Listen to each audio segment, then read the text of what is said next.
ವೇದೋ ನಾರಾಯಣ ಸಾಕ್ಷಾತ್ ಅಂತ ಭಾಗವತದ 6ನೇ ಸ್ಕಂದದ 1ನೇ ಅಧ್ಯಾಯದ 40ನೇ ಶ್ಲೋಕ. ಅದಕ್ಕೆ ತಾತ್ಪರ್ಯವನ್ನು ಬರೆಯುವಾಗ ಆಚಾರ್ಯರು ವೇದಾನ ಪ್ರಥಮೋ ವಕ್ತ ಹರಿದೇವ ಯತೋ ವಿಭೋ ಅಥೋ ವಿಶ್ವಾತ್ಮಕ ವೇದಾಹ ಇತ್ಯಾಹುರ್ ವೇದವಾದಿನಃ. ವೇದವೇ ನಾರಾಯಣನೇ ವೇದ ಅನ್ನುವುದು ತಾತ್ಪರ್ಯದ ಈ ಶ್ಲೋಕದ ಭಾವಾರ್ಥ ಏನು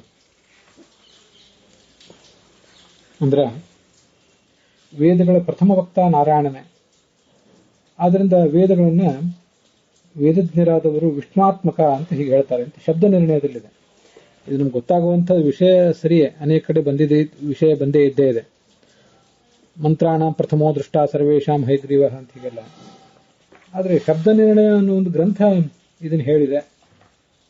ಅನೇಕ ಶಬ್ದಗಳ ನಿರ್ವಚನವನ್ನು ಹೇಳುವಂತಹ, ವ್ಯಾಕರಣದ ವಿಷಯಗಳನ್ನು ಹೇಳುವಂತಹ ಶಬ್ದ ನಿರ್ಣಯ ಅನ್ನುವ ಗ್ರಂಥ ವೇದೋ ನಾರಾಯಣ ಸಾಕ್ಷಾತ್ ಅನ್ನೋ ಮಾತಿಗೆ ಹೇಗೆ ಅರ್ಥ ಮಾಡ್ಕೊಳ್ಬೇಕು ಅನ್ನೋದನ್ನು ಹೇಳಿದೆ. ಅದಕ್ಕಾಗಿ 6ನೇ ಸ್ಕಂದದ 1ನೇ ಅಧ್ಯಾಯದ 40ನೇ ಶ್ಲೋಕದಲ್ಲಿ ಬರುವ ಈ ಶ್ಲೋಕವನ್ನು ಹಂಚಿಕೊಂಡಿದ್ದೇನೆ.